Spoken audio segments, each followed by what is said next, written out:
Thanks for downloading this episode from Teachers Talk Radio. You can find the full schedule and listen back to all our shows at ttradio.org. Enjoy the podcast. Morning, everyone. So, welcome to Points of View. We're back. Carl, Tarjinder, myself. We got a new voice this week, which is Lucy, which is always exciting. Welcome, Lucy. Hello there. Cool. How are you, Carl? Tarjinder? I'm good, thank you, Dave. Tarjinder, you're good? Very croaky voice. She's struggling a bit this morning, so we'll go straight into it. I think we got two really interesting points of view to discuss this week. The first one I'm picking up from Bridget Phillipson, a speech she gave on Thursday, linked into a lot of discussions obviously going on in the country about adolescence. I got to say, I still haven't seen the show, so I can't really comment on that. But she said that we need more male teachers so British boys have role models. And just to give you a bit more of the quote, fate of boys is a defining issue of our time, called for more men to become teachers to combat, and I'll give the quote here, toxic, so that's a quote from herself, behaviours.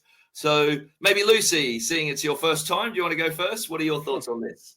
I can do, yeah. So, I mean, we need good teachers. We do need male teachers. They're really underrepresented in primary schools, but I would hate to see a situation where a really good female teacher was overlooked for the sake of putting a male teacher in place. However, having said that, when I think about the teachers that I had male teachers and female teachers at secondary school, not at primary school, but I don't remember them as being male and female teachers. They were just teachers I liked and teachers that I didn't like so much. And so I understand I had, my dad at home, so I had that male role model, and I do think that's really important. But of course, we've got sports coaches, we've got people that lead different clubs, we've got, famous people. Obviously, that's not always a good thing if they pick the wrong role models. But there's a lot to be said for what happens in the home in terms of, what people are watching at home, whether parents are keeping on top of those things, steering them away from those unsuitable role models. So overall, yes, it would be good to have more male teachers. Secondary school is very well represented. And in fact, senior leadership is often overrepresented when it comes to the male teachers. And so that could be addressed as well. But I agree largely with the premise, but I wouldn't like to see, an entire focus on employing men for the sake of employing male teachers. Carl or Tarjinder, you want to jump in? I do actually. I agree with you, Lucy, completely. I think this is them coming back at a situation. Sorry for my voice. Coming back at a situation and trying to make schools do the job that family should do. So, they failed in terms of family policy, and they won't accept they failed. So what they will do instead is go, right, schools, you do it. You bring in more male teachers, but in the end, your job as a teacher, regardless of whether you're male or female, is not to be male or female, is to be a teacher, right? So what are we actually going to do to get those fathers to actually take some time and look after their own children, regardless of whether you're in a family situation or not? And I say this as someone who's divorced, so I'm not saying that all families should stick together. But what we should do is, if we're going to do all this RSE stuff that we already do, why is part of that not telling boys, if you abandon your children, if you do not look after them, if you don't go and see them once in a while, this is what's going to happen? Because the outcomes for boys compared to girls when a father leaves the home is huge. It's not the same at all. Boys go through a much worse situation. Carl?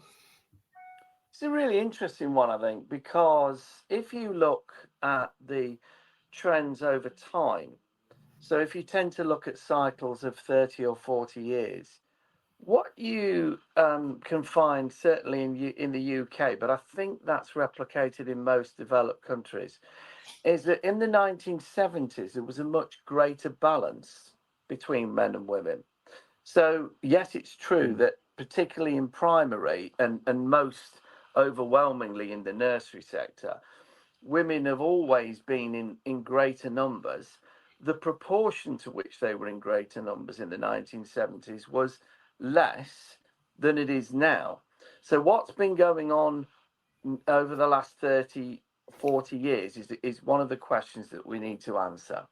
And I think another interesting thing that we need to bear in mind here is, to use an economic term, the extent of wage elasticity in regard to the general cost of living. And the reason why I raise this is because there seems to be different behaviour when we see men's decision making on whether to join the workforce and remain in a particular job compared to women.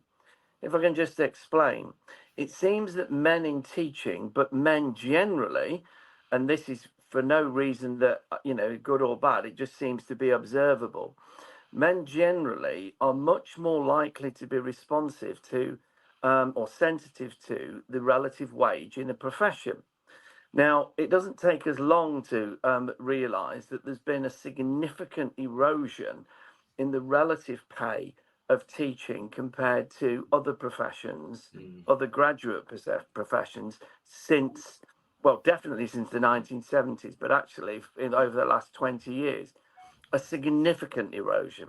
So it's not really, when you look at that surprising that there are fewer men in teaching, because if men are much more likely to opt for a profession because of its salary and stay in it because of its salary than women, and the pay differential between teaching and other graduate professions has widened to such a degree, it's not therefore surprising that there are fewer men in teaching. Now, that's not to say that there aren't, and I'm sure there are some societal factors here involved. And the trouble is with the societal factors, it's quite difficult for us to control those, because they're related to broader trends and broader issues which we only have very limited influence over in education. But what we do have is the power to pay, well, through government's willingness, the power to pay teachers more money.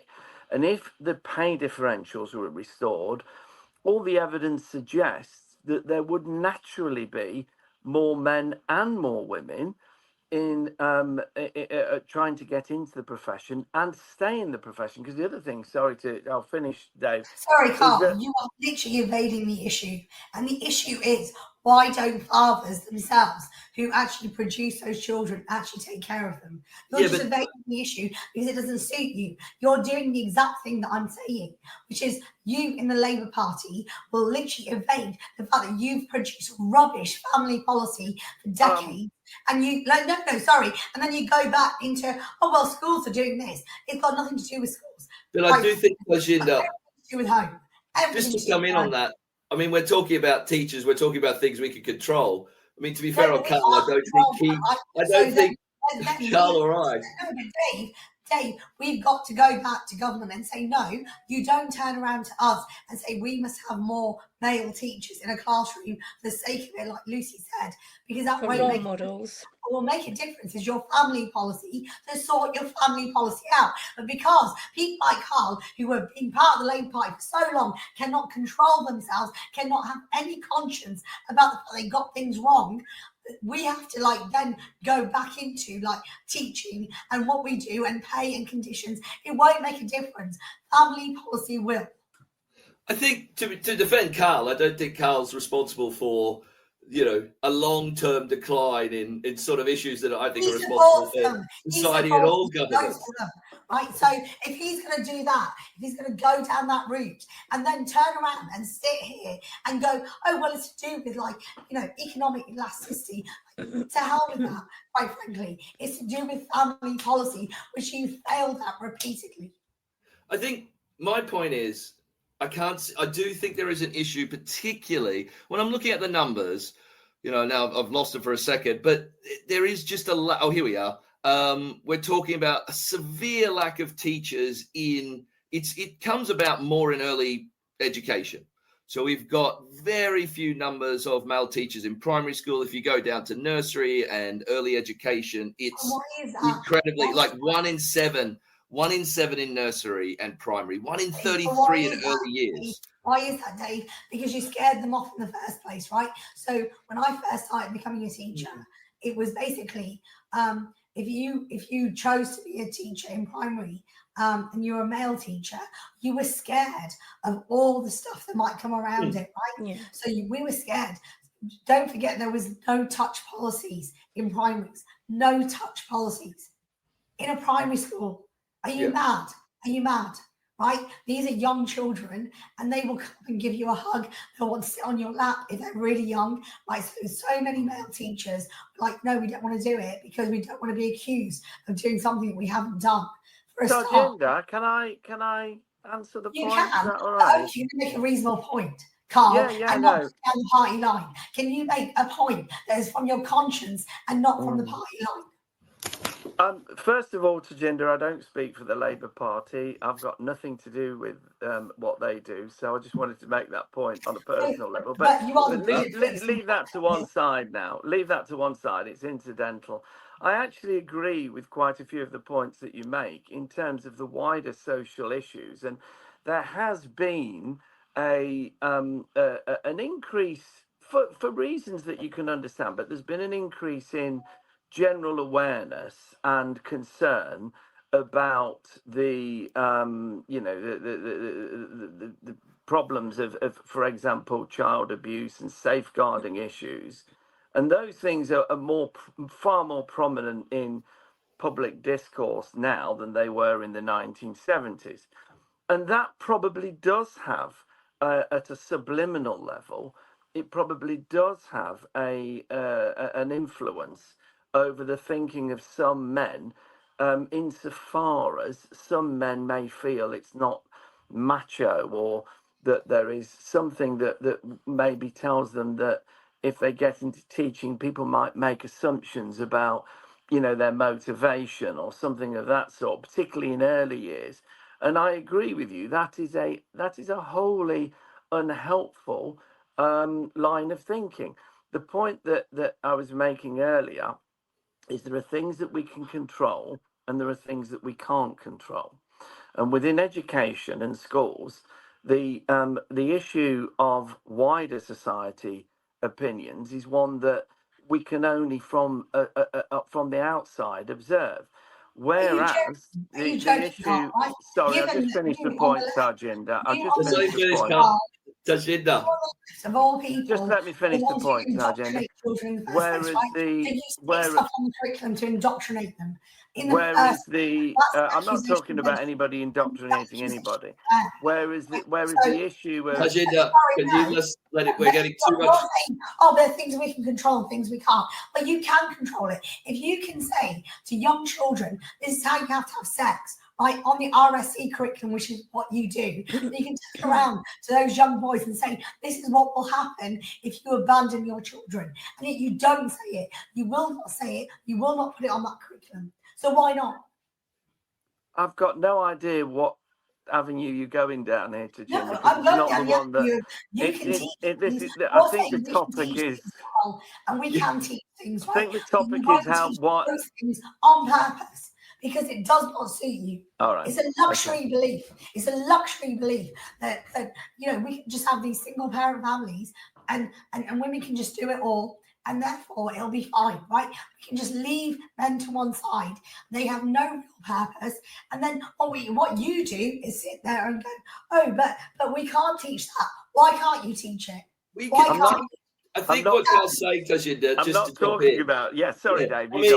We can teach things and we can talk about the curriculum, but we're really talking about whether it's going to solve anything to have more male teachers. And I'm guessing your answer is no, there's bigger issues. So what's out of our control? Because nothing seems to be out of its control when it comes to the left. And when they want to indoctrinate, they can put everything on the curriculum that they wish, right? Nothing seems to be out of their control. It's only out of their control when they don't want to admit their own mistakes. Quite frankly, on this earth, I could have a debate, Tarjinder, with you. Can't help it. It's wider society, and yet you can teach so many things on the curriculum, apparently, including adolescents, which I don't agree with. Let's allow Lucy to come in. Our newcomer. I think actually, I'm just going to go quickly to an ad read, and then I'm going to bring Lucy in and maybe think about some issues that could come up in terms of solutions. But so hello everyone. So Kialo. It's a BET award-winning Kialo Edu is 100% free tool for thoughtful, inclusive classroom discussion. Students can instantly and simultaneously create an interactive map of a discussion, deepening their subject knowledge and enhancing their critical thinking skills. Over 1 million educators and students are already using Kialo to make the world, not our world, a more thoughtful place. Join them today at kialoedu.com. And of course, John Catt. This show is brought to you in partnership with John Catt Educational Publishers of professional development books and resources that support great teaching and learning in schools around the world. Level up your professional development today and visit John Catt Bookshop to explore the full range of titles. You can see the code coming on the screen now, but if you're listening, it's JCTTR2425. You get 20% off your order. So just returning, I guess my question, just to focus more on possible solutions I've read about. This one I think is controversial, but that's what we're here to talk about. Scholarships to encourage more men to go into primary and nursery teaching. Lucy, your thoughts on that? Well, scholarships how? Because you study for your degree, you do your PGCE or teacher training, and then you become a teacher. So what will these scholarships be? Are these taking away the need for a degree? Are they funding people through university? The idea would be you'd have, just like we have bursaries for maths, bursary for this, you'd have quite substantial bursaries for men only to get them to look at university graduates to look at primary and early education. I think the issue is that for a lot of people, it's a drive to teach in the first place, isn't it? And for a lot of people, the drive to teach is for secondary because they have a passion about a particular subject. In primary school, you're teaching everything and your responsibilities are very wide. It really concerns me about the role model issue because the expectation on teachers is to be everything, is to replace the family in so many ways and so many sectors, from cleaning children's teeth to being the perfect ideal of what an adult should look like, and that really concerns me. And I think when you're trying to incentivize people to go into a job that they might not have considered before, are they going to enjoy it? Is there a nature nurture question here where women are just more likely to want to work with younger children, to do those more, because it is more caring. I've worked in primary and secondary education, and a friend of mine wouldn't work with reception because they like to stroke your shoes, and she said, I just don't want that. So not everybody wants that kind of caring thing. I noticed it with the year 7s when they came up to secondary school, and I never thought they were needy when they were year 6, but when they're year 7 they're so needy all the time, and for a lot of people that doesn't appeal because they want to teach, they don't want to care, and there's a lot of caring involved in younger years. And I wonder whether some of that is some of the problem, and whether if you looked at things like pediatric nursing, for example, is that overrepresented by women as well? Is there just a nature, sort of a natural instinct that women are more likely to want to work with younger children and men with older children? I don't know. Can I just ask you a question, Lucy? Yeah. Why wouldn't that have been the case as much in the 1970s? Well, yeah, absolutely. But I think that those are those societal things. Men are so, why would you want to work with kids? What are you doing? Even just the judgment before you take into account any of the suspicions and those sort of pervasive societal concerns. Why would a bloke want to work in a nursery anyway? We know that people think like that. Not everybody does, and most people would welcome it. But those smallest voices, those minority voices, are the ones that you hear the most. And so I suspect that as we've grown in our ability to contact, in our platforms to be able to share our opinions and things, I would have thought that men are more insecure about going into those jobs unless it really is a driving passion. That's what I think. Yeah, Tarjinder, what are your thoughts? I think that Lucy is right about this. And Carl, fair play, you made it like a valid point about why was it easier before than now. And the reason why it was easier before than now is because we didn't have this like massive thing about safeguarding. And I don't think that safeguarding is a bad thing, but the suspicion that falls on men is not right. But it will not solve the problem. That's my point. It won't solve the problem because the problem comes from home. Yeah, I mean, my thoughts are, I think getting to what Lucy said, I have grave concerns about this role model idea. It's something I've read a bit into, and there's a lot of debate on it, but most evidence seems to show it doesn't quite work that way. Obviously, having positive role models in your family, of course, but this idea that you can somehow, if you have more men in primary education, boys will see them as role models and become better boys or men. I just don't think there's the evidence to hold that up. I mean, it's an interesting idea. Their heart is their own fathers, right? Yeah. So we're not talking about World War II, where your dad went off and like died in a war, and therefore you don't have your dad. We're talking about your dad is right there. Like, I remember one of the most heartbreaking things that I saw in a playground was a dad of one of the children in my class, and he had so fine, like he wasn't with the mother anymore.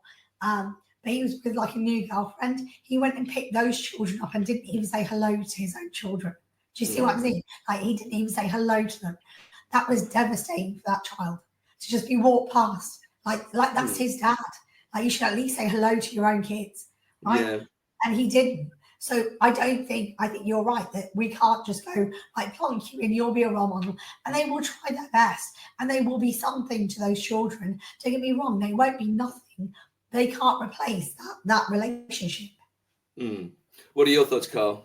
I think, you're right, Dave. It's actually quite difficult to pin down with a convincing enough narrative that in and of itself, more men in education would automatically create more positive role models and therefore lead to fewer problems with the so-called crisis with boys. But what I do think we do need to go back to is that Bridget Phillipson in the speech was making the point that she felt there should be more men in teaching, and that over the last few years, I mean, I think the figure was quoted that there are 28,000 more teachers since 2010, but only 533 of them were men. Yeah, now, which I was amazed by. Yeah.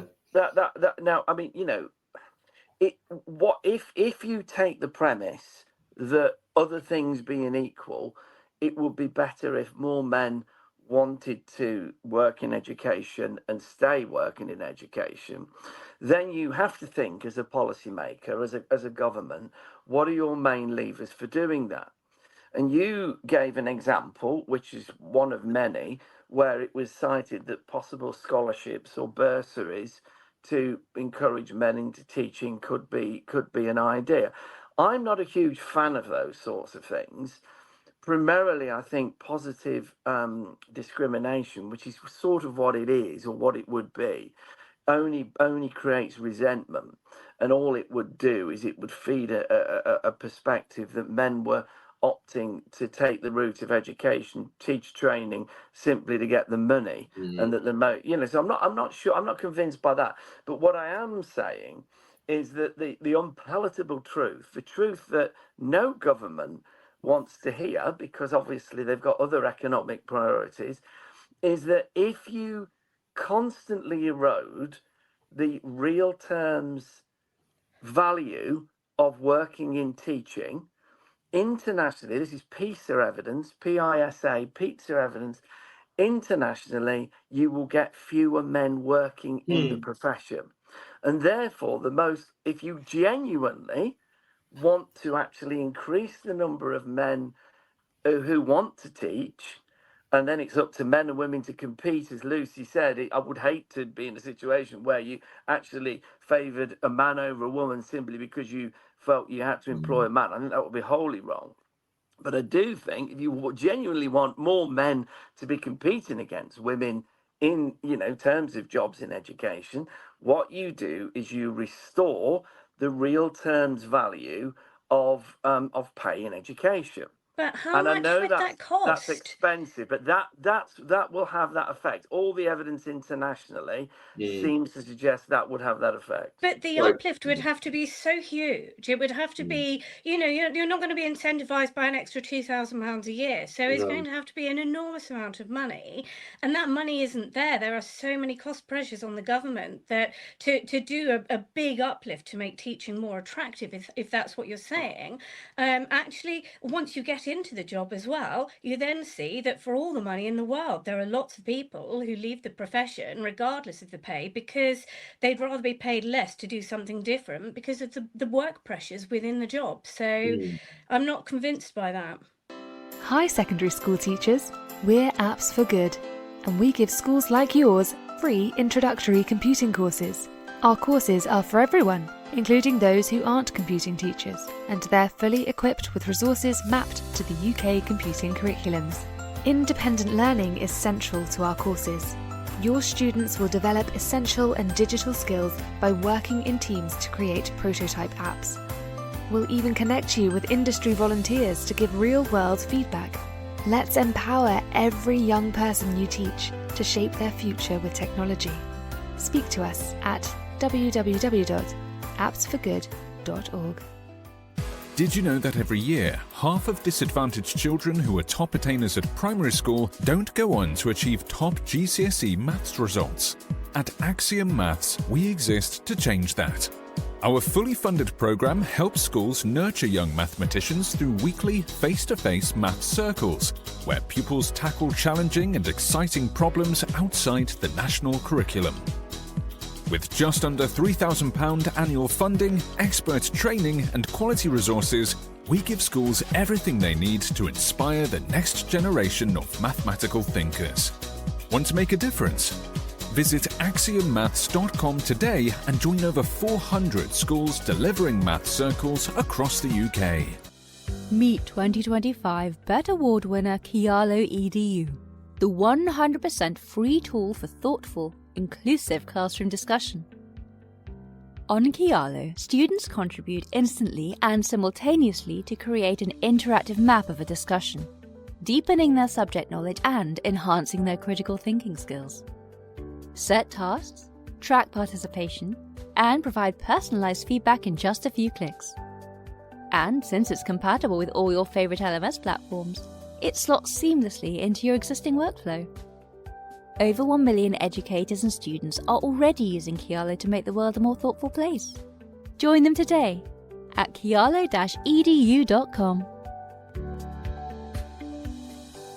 This show is brought to you in partnership with John Catt Educational, publishers of professional development books and resources that support great teaching and learning in schools around the world. Don't miss out. Level up your professional development today and visit johncattbookshop.com to explore the full range of titles. Use the code JCTTR2425 for 20% off your order. Happy reading. I think a huge uplift, I think Carl is talking about, and it's a dream. My other concern, we'll see what you guys think about this, is that this all does link back to Netflix and adolescence, in the sense that these issues have been around for a long time. I did my teaching degree in the 90s. There were debates about boys in school then. And suddenly with this show, and I'm saying it's good or bad, there's an incredible amount of attention. I do have concerns that attention can burn bright and then extinguish very quickly. And I just see it possibly as a government, everybody wants to do something, but no one quite knows what to do. It's an issue. Everybody's watching the show. Dave, come on. They do know what to do. It's just they can't admit their own mistakes. They can't admit it. They can't admit they got family policy wrong for all these decades. And now it's coming back to roost, right? It really is. It's a total luxury belief that you cannot have a father in the family or a father involved in the family. And like I said, I'm not saying you must stick together because I can't say that. I've been divorced, right? But what I'm saying is the father should still be involved. And it's so easy for the fathers to either choose not to be involved or separately. And I've seen this too, for the system to be manipulated so the fathers are not involved. Because the mom just decides, no, we don't need that person, right? Right. So I've seen that with my own family, where it's like, well, I don't need that person. He can just stay out of those children's lives. Right? We need to think more carefully about how we involve fathers in the family in the first place, even if the family breaks down. Right, think about it. Right, what can we do? What can we do to incentivize it? What can we do to make it happen? And what can we do to make the situation better? Because the only way we're going to get around this is if those fathers actually spend time with those children. And I'm not saying all of them, because some of them will actually be bad people. I agree. I shouldn't be around them. But Yeah. that does not mean the majority of them are. But they're not taught this. And when they have children really young and they don't understand their responsibility, what do you expect? What do you Yeah. expect from I mean, young I'm not disagreeing with that. And I think those are deeper societal issues that any government should be looking at. I guess I'll rephrase in the sense that, once again, yeah, I do sort of agree with you in that sense, Tarjinder, that a government is running around, there's a lot of hype, what are you going to do? And these are easy solutions without any actual aspect that they've put in place. I think what Carl and Lucy are saying is also right. They've said this is a possible solution. Will it happen? I don't know. How could you make it happen? No one knows. So that's my issue, is that when TV shows come along like this, it'll burn bright, and in 2 months' time, it'll fade. It'll be something else, and no one really deals with it. But That's it my should concern. fade. It should fade, because as adolescence is just a television program. And actually, one of the things that I noticed, so I have watched it all. I watched it because I was told I ought to watch it. So I thought, right, okay, I'll watch it. My daughter said it's brilliant. I didn't think it was that brilliant. It was a good program, but I don't think there's anything that can be gained from showing it in schools. No, And I actually, agree. one of my takeaways from it was the portrayal of women. There were 4 key women, really, that I could think of, or 5 if you include the victim. And they were either victims, or, you know, the one girl who was the friend of the murdered girl was aggressive and angry. And actually, that, you know, there was a teacher who was quite drippy and ditzy, and the mother and the daughter were very sort of shied into sort of fear from, you know, upsetting the father. And actually, the portrayal of women in that program alone, other than the psychologist, was really quite poor. Or not poor, but it, you know, it's subjugated women in a way that I didn't particularly like anyway. So for me, I don't think that that's the key. And I think that adolescence shouldn't become part of the curriculum, something that's talked about, or something that leads policy or ideas. No, and I always worry, if you're making policy, doesn't matter what government, what side of politics, I think any government is trying to make policy on the hoof based on the hype around a TV show is that cannot be. I mean, if I can just leap in, if I may, because I've seen it too. I mean, as a piece of drama, leave aside the whether you think it's an accurate or fair portrayal of social issues. As a piece of drama, I did think it was actually outstanding myself, and I think that's partly why there's been so much attention, because many people were drawn into watching what was some compelling performances. Some absolutely top-notch production and some really innovative ways of shooting the action. There was a lot of stuff going on around, you know, following people continuously through corridors and things of that sort. I think the second reason why it's attracted so much attention is because it resonates with something that's already perceived to be there. This hasn't come out the blue. People have been talking for quite some time now about the concerns they have about the attitudes being displayed by adolescent boys, particularly in their secondary age years, and anybody that's worked in secondary education over a significant period of time will have seen and noticed a shift in views amongst those teenage boys. Not to romanticize their views before that, but there has been a shift to a particular type of viewpoint. But Carl, sorry, part of the problem is that, sorry, and I'm going to have to like go to an ad break in a second, because apparently it amuses Tom that I will say it in my voice. But part of the problem is that we are saying what is like normal banter has turned into toxic masculinity, right? That can't happen. I do want you to speak on this. We can only have like maybe a minute or two, and then I'll go into the ad break. Yeah, no, I mean, absolutely. I think partly there is, you know, a difference in the experience of adolescent boys to maybe 30, 40 years ago. And that's not to say that society has always struggled with adolescent boys in one form or another for forever. But at the moment, the particular shift is that they are more exposed to much more extreme and ubiquitous access to pornography than they did 30, 40 years ago. They are looking around them and picking up cues and signals about what society says about them in ways that perhaps they didn't quite so acutely maybe 30, 40 years ago.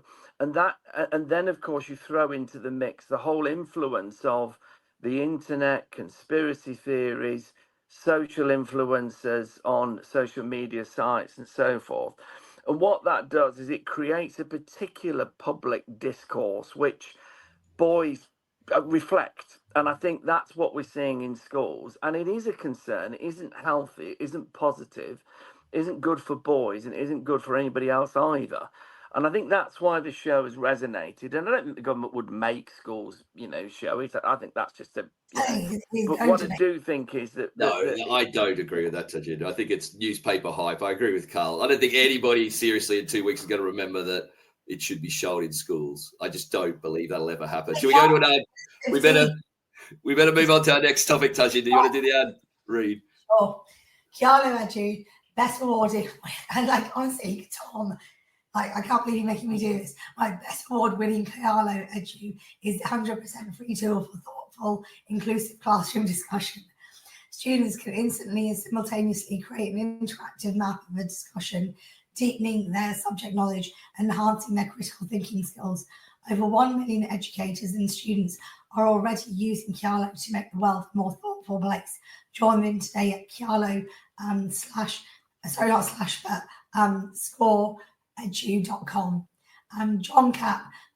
This show is brought to you in partnership with John Cat Educational Publishers of professional development books and resources that supports great teaching and learning in schools around the world. Level up your professional development today and visit johncatbookshop.com to explore the full range of titles. Use the code JCTTTR2425 for 20% off your order. Fantastic, Tarjinder. So this one is an interesting one, a Tarjinder selection. So teacher union report surge, and that again in inverted commas, in concerns about redundancies.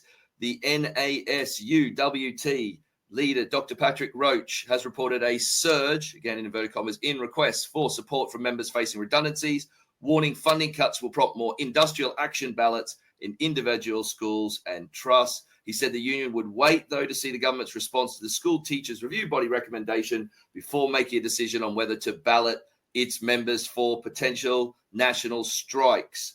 And schools are being asked to save up to £750,000 through redundancies, as revealed by Schools Week last week, as curriculum squeezes and cuts to programs supporting the poorest pupils as the funding crisis escalates. So, Tarjinder, why did this one take your interest so much? Well, it took my interest because I actually support the unions on this one for once. Okay. I actually look. The union's doing its Carl's actual always falling job. off his chair. I've just fallen off my The chair. union doing its I actual didn't job. expect Sorry. I said Carl almost fell off his chair when you said that. Yeah. Right. Well, the union's doing its actual job for once, right? And its actual job is not to do whatever it feels like or politicize stuff. It's its job to actually maintain the concerns of its members. And Patrick Roach is completely right. If these rises in pay come from unfunded sources, they have to come from the schools or the trusts themselves, that actually will cause redundancies. So actually we need to be responsible. Do you want the pay rise, or do you want people? Do you actually want people in schools? Because you need to think about this now, because you won't get people in schools unless you actually allow them to be paid properly. And you can't support the existing people in those schools by just having these unfunded raises, because if you pay a teacher 2.8% more, fine, but they can't do without their TA, right? They can't do without the people that are supposed to support them for that one-to-one. So where's that going to come from? Carl? Yeah, so the reality is that we have now a point in the year when school leaders will very much be scoping their budgets for next year and the next 2 years, and in doing so making their curriculum plans and deciding therefore what number of teachers and staff they can afford overall. And they've been hit by two things. One we know, one we're not sure about. One is that the national insurance increase, the amount that employers pay in national insurance, the increase that was introduced in April, was underfunded. The government said that they were fully funding it. No doubt at a national level, at a sort of macro level, that may be true. But at a school level, on average, about 35% underfunding per school has taken place for the national insurance increase. So in a typical school of secondary school, say of about 1,000 pupils, that means that there'll be a shortfall of approximately £50,000 that has to be found from somewhere. So that's already going into the pot in thinking, and therefore, and I absolutely know that schools everywhere at the moment are having to consider redundancies. That's a reality, and they have to consider them soon because they have to make those decisions well before they get into the summer holiday. So, that's going to happen to. Now, then the speculation about the pay increase, which at the moment is still speculation. The government were planning to issue their report last week, but for some reason they've decided to delay that a few weeks, so we don't yet know. But if the speculation is correct, and they do recommend something in the region of 2.8%, and then they say that the funding for that is only going to be about 1.3%, then that will about halve again the amount of money that schools think they have, wriggle room available, the headroom, as it were. And that will mean that it'll only add fuel to the redundancy, prospect of redundancy. So redundancies will happen. There is a reason, though, if I may add, why government is looking at the big picture and is thinking we need fewer teachers, oddly. And that's because pupil numbers in primary school peaked in 2019. In secondary school, pupil numbers are still rising, but they'll peak by 2027. So in the government's view, the actual overall amount of funding for education should in fact drop. But that doesn't mean that the per head funding should drop. And at the moment, we're facing the potential for quite a serious situation unless there's some, renegotiation. What are your thoughts, Lucy? Well, I mean, you're right about pupil numbers falling. That has been known about for quite some time, and yet in their manifesto, Labour had spoken about the need to increase teacher numbers, and I think it was about 6,500 extra teachers that they wanted to recruit. So they've come in off the back of that and are now looking at saying, well, actually pupil numbers are falling, but this has not been a mystery. This has been something that's been known about for years.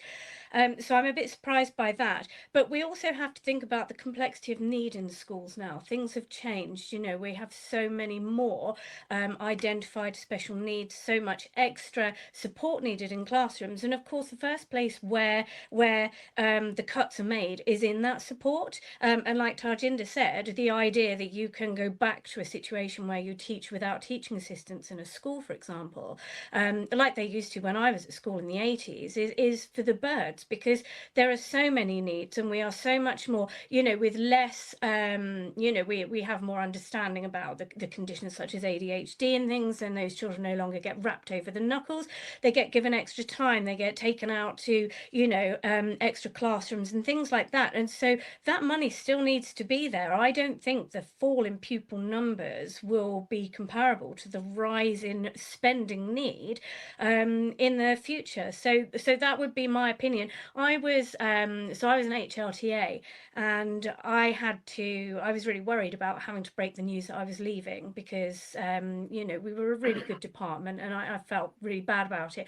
But then we were told they'd need to make a redundancy. So I announced my departure as a hope of offsetting a redundancy instead, which it did, but that was only temporary. And my colleagues now in the maths department, are having to cover other teaching areas. So they're having to teach business, computing, sciences and things like that. So those problems, those redundancies will come with a reduced positive effect for children where they have different teachers teaching bits of this and bits of that. It's going to be hugely problematic, I think. Can I just say something?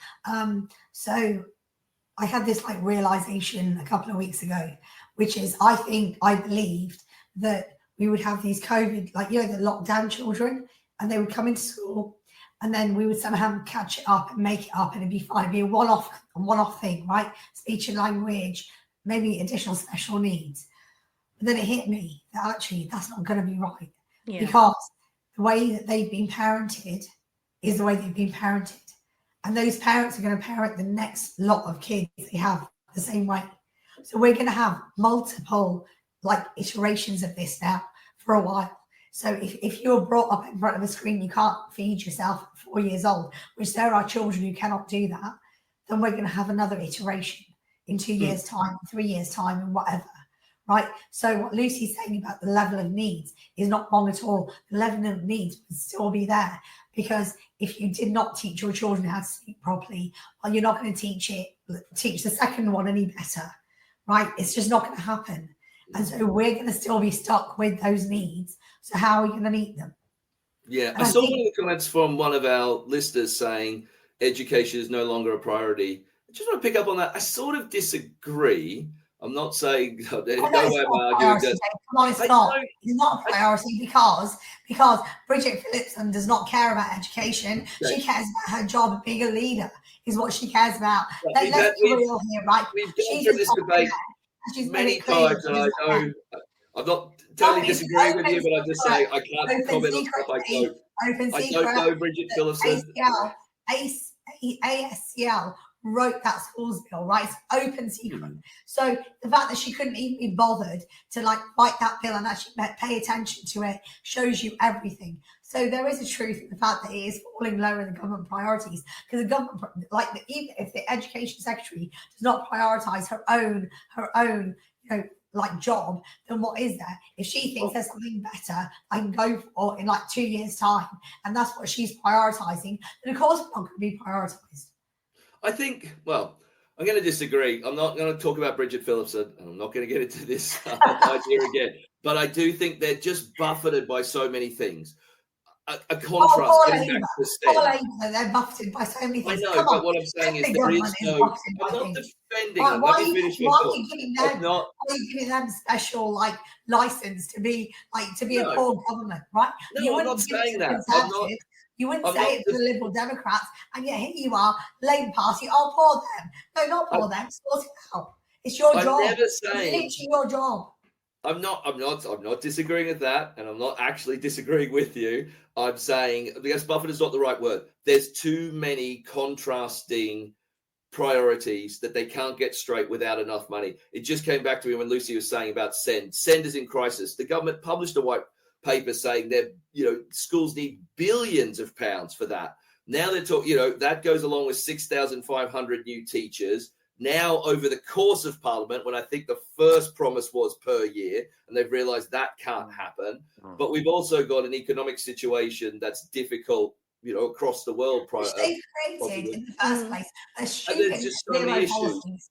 Yeah, look, my point isn't own policies, right? So if you're going to create a stupid situation where we can't have money, where our millionaires are leaving the country, where our young people who've got any kind of any entrepreneurship are leaving the country because they don't believe they belong here anymore. But if you create the situation where that happens, you can't then be like, poor me. It's your job to have not done that, and yet you've done it. That's what's happening. We can't be a more productive economy because of the policies they're putting in place in the first place. Absolutely. And we can grow the pool of money. We could, that there is the opportunity to grow the amount of money available to cover all of the needs and to grow with the needs of the population. And that is definitely not going to happen. And we know that it took a hit before, and we understand that. But it's not going to happen now because of choices that have been made. And I think that's really unfortunate. And it will be children who pay the biggest price for that. Yeah, I'm totally in agreement. Carl, what are your thoughts? Dave, you're absolutely right. Education policy, not just now, but over decades and decades, really, since there has been an education policy, so we're going back to the late 19th century, has been something of a kite in the wind. It blows all over the place, because education is a long-term investment with unclear benefits in the short term. And politics and the business of government is often related to the political cycle, which is 5 years, and the need for managing things over much shorter periods of time. Unfortunately, events always happen. This week, we've got the issues that have surrounded the whole, crashing of the world economy by Trump. But then if you go back a couple of years, you're looking at the issue with the war in Ukraine. If you go back a couple of years before that, you get into COVID.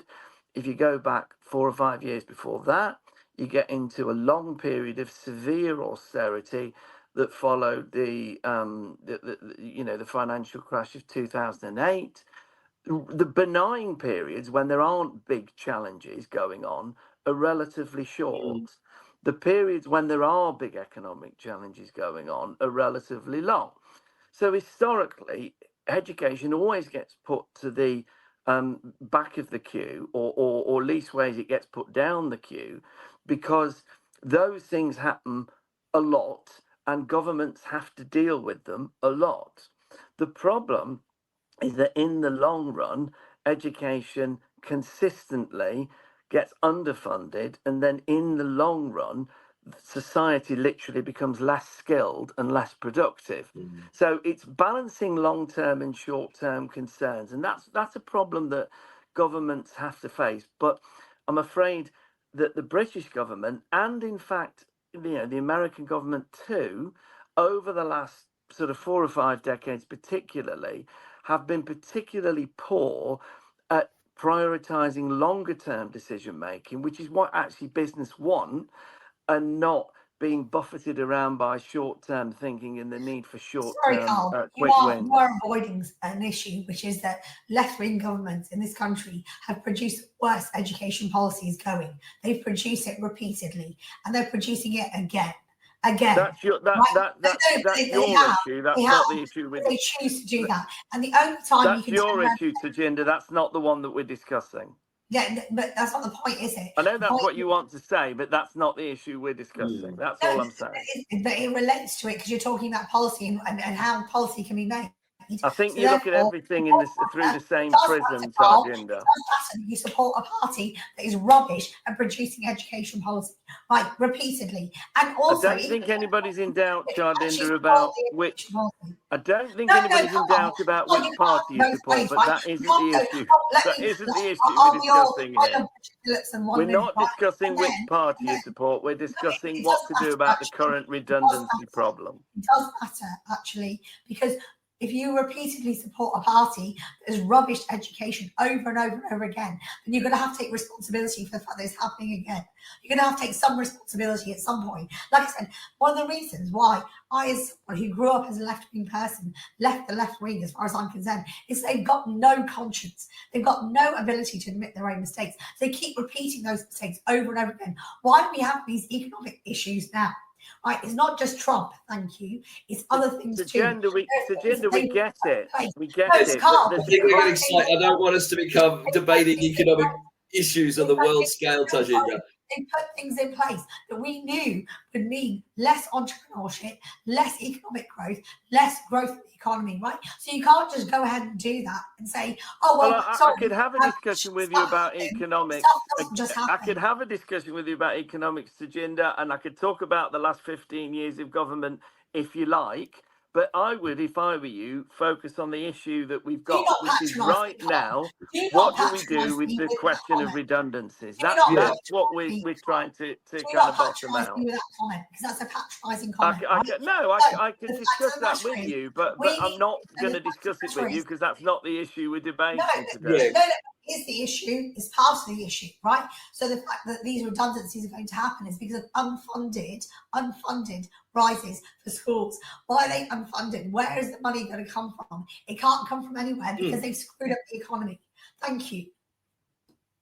Well, so I can talk to you about screwing up the economy is a bit of a grand term. I don't think this government was responsible for the decision of Donald Trump or the Ukrainian war, or a number of other things that have happened in the last 2 years, but we'll leave that out of it because that basically reducing and basically making it so. Carl's gone. So No. Oh, he's Right. back.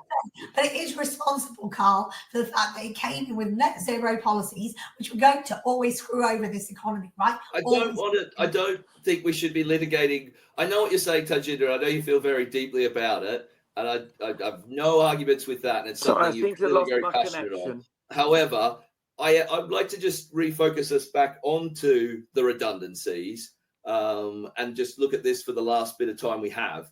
You know, in terms of the redundancies that we all seem to be Hear agreeing anybody, that I'm are afraid. unavoidable at this stage, but Sorry, Carl can't hear us. where do we see them hitting the most? My issue would be that, you know, I know at my daughter's school, the subjects that are gone tend to be ones that are seen as somewhat, what would you call it? I'm trying to think of the right name, but seen as luxury subjects. So German and Italian are gone, you know, just completely cut. So it's tending to, oh, Carl has, the things just crashed. They're tending to focus with, I do feel for, I'm not going to say the government, I feel for principals, and I wouldn't want to be a principal who are being forced to make incredibly difficult decisions that are highly unpopular with staff. Of course, no one likes redundancies, and having to choose where to make them. And they seem to come down, in my experience, on those subjects that are seen as somewhat, that you could almost do without them. I mean, who cares if they don't have Italian? We can cut German. That's the bit that I see as very sad. Lucy, what are your thoughts? What are you seeing? Well, I agree with you. I mean, you know, I've seen my daughter's just about to leave school, finishing A levels. But, you know, I spoke to a friend the other day who said that her daughter has got to go to a school, you know, a bus ride away, £1,000 a year, because the school near us is having to cut subjects again, is having to mix the blocks that the A level subjects are going into. And I presume that that would be down to those kinds of cuts. And unfortunately, that seems to be happening everywhere. And again, like I said, at the end of the day, the purpose of education is so that children have a broad scope of understanding of all different subjects. They have the opportunity to try different things, to learn about what they like and what they don't like. You know, languages, as far as I'm concerned, I could never speak a single language. I was useless. But I believe that everybody has a right to be able to learn those. And like you said, they seem to be, it's languages, it's the arts and things that are more cuttable, because you know, those, the maths and English, those core subjects underpin everything else, and it's right that they're protected. But by narrowing the curriculum like this, children will not have the opportunity to enjoy that broad range of experiences, and that's a huge concern. And of course, what we'll end up with is a lack of experience in those subjects. You're not going to have people training as music teachers, etc., because there's such a small need for them. So there should be more forward thinking, and I agree with Carl that sometimes it's very short-term thinking, and sometimes, you know, the government's come in and instead of just letting things run for a bit and seeing how things are going, we've got to make these changes, and at a time where there's financial changes and all of those things, it's all turned into a merry mix of misery, effectively, and it's the children that are affected. Where are you seeing it, Tarjinder? I know you teach at lower years. Where are the cuts coming there? Well, right now I'm not seeing it, if I'm honest. But I think what will happen is we'll have to put up with less supply. So if people are off sick, we won't have anybody there to actually cover them. I think that's what they're like. I think that's what will happen. I think we'll have to try and cover more ourselves as best as we can. But that means that there will not be that consistent provision for those children who are the most disadvantaged and who have the most need. What about you, Carl? What are you seeing? Well, as a school principal, I have to make these decisions, and what you do a typical cycle. So in your kind of late autumn, you're starting to get some information about how many pupils you expect to come through. You're starting to get a little bit of a sense of, therefore, what your curriculum need will be. And then sometime in the spring, you get information about what to base your budget on, based on what noises you're getting from government about funding and wage increases and so on. Although the more information you get earlier, the better. And consequently, then, we're right now in the middle of this and having to make these calculations. And there is absolutely no doubt whatsoever that nearly all secondary school, and I'm sure primary too, but nearly all school leaders are having to face the reality that next year they will be looking at an in-year deficit. I would say probably about 3/4 to maybe 80% are facing the reality of an in-year deficit next year. Now, what they're then doing is they're using up reserves. Now, schools had accumulated a degree of Sorry, reserves. Carl, it's just that you've Hang only on, got just let me finish. 1 minute. Just let me finish for a minute, please. No, but it's just you've only got 1 minute, basically. That's No, fine. Okay, all right, sorry, yeah, okay. They've got a degree of reserves which they're drawing on, which means that next year there'll be some redundancies, but there won't be a huge number. But the following year, because you're always funded on a lagged basis, so for the numbers that you had the year before, the following year there's a good chance that unless something else changed, the situation will become really serious. Yeah, and my final thing is, once those subjects go, in my experience where I work, we've cut history of art, we've cut classics, Italian. They don't come back. You know, that's the tragedy I see. No one has ever, there's no discussion, nor would there would be in this current climate of, well, one day those subjects will come back. I've found in my experience, once they're gone, they're gone. And, you know, and I just see it as, a really bad situation on a happy note to a Sunday morning. No, thank you, Dave. I suppose we're going to have to end this particular show. Thank you to everybody for coming and for speaking and contributing. Fantastic. See you later, everybody. Thank you very much, everyone. Bye-bye. Hi, secondary school teachers. We're Apps for Good, and we give schools like yours free introductory computing courses.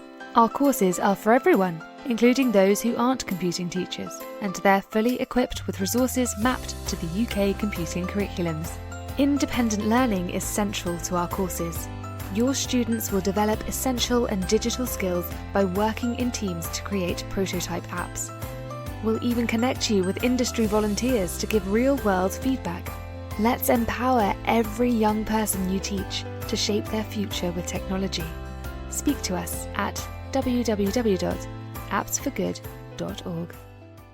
Did you know that every year, half of disadvantaged children who are top attainers at primary school don't go on to achieve top GCSE maths results? At Axiom Maths, we exist to change that. Our fully funded programme helps schools nurture young mathematicians through weekly face-to-face maths circles, where pupils tackle challenging and exciting problems outside the national curriculum. With just under £3,000 annual funding, expert training and quality resources, we give schools everything they need to inspire the next generation of mathematical thinkers. Want to make a difference? Visit axiommaths.com today and join over 400 schools delivering maths circles across the UK. Meet 2025 BET Award winner Kialo EDU, the 100% free tool for thoughtful, inclusive classroom discussion. On Kialo, students contribute instantly and simultaneously to create an interactive map of a discussion, deepening their subject knowledge and enhancing their critical thinking skills. Set tasks, track participation, and provide personalized feedback in just a few clicks.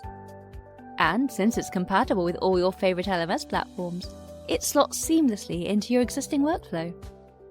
Over 1 million educators and students are already using Kialo to make the world a more thoughtful place.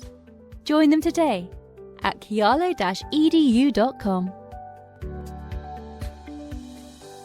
This show is brought to you in partnership with John Catt Educational, publishers of professional development books and resources that support great teaching and learning in schools around the world. Don't miss out. Level up your professional development today and visit johncattbookshop.com to explore the full range of titles. Use the code JCTTR2425 for 20% off your order. Happy reading. You've been listening to Teachers Talk Radio.